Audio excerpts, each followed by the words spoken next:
কেবল আরাধ্যের বিশ্বকাপ খরা মেটানো নয়, বার্বাডোসে এক নতুন অধ্যায়ের সূচনা করেছে টিম ইন্ডিয়া।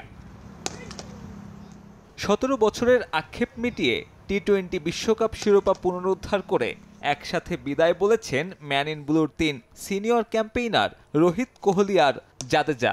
সেই সাথে মেয়াদ পূরণ করে বিদায় বললেন কোচ রাহুল দ্রাবিড়ও।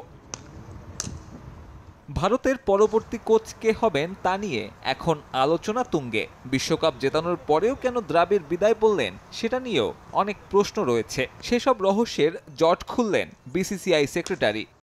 সে আমাকে বলেছে তার দায়িত্ব ছাড়ার কারণটা পারিবারিক এবং আমরা তার সিদ্ধান্তকে সম্মান করি। আমি তাকে রাখার জন্য জোর করিনি। দ্রাবিড় পরবর্তী সময়ে কে আসবেন তাও অনেকটাই চূড়ান্ত।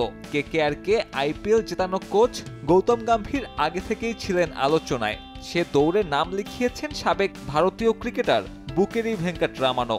আপাতত জিম্বাবুয়ে সিরিজের দায়িত্বে ভারপ্রাপ্ত coach VVS Laxman. Sri Lanka series থেকে নতুন কোচের দায়িত্ব শুরু। নগদের কাছে সব গ্রাহকই প্রিয়, তাই তো সারা দেশে ক্যাশ আউট চার্জ সবচেয়ে কম। কোচ এবং নির্বাচক নিয়োগ দ্রুতই চূড়ান্ত করা হবে। সিএসি এরই মধ্যে 2 জনের নাম শর্টলিস্ট করেছে এবং মুম্বাইয়ে পৌঁছে তারা যা সিদ্ধান্ত নিয়েছে তেমনটাই করব।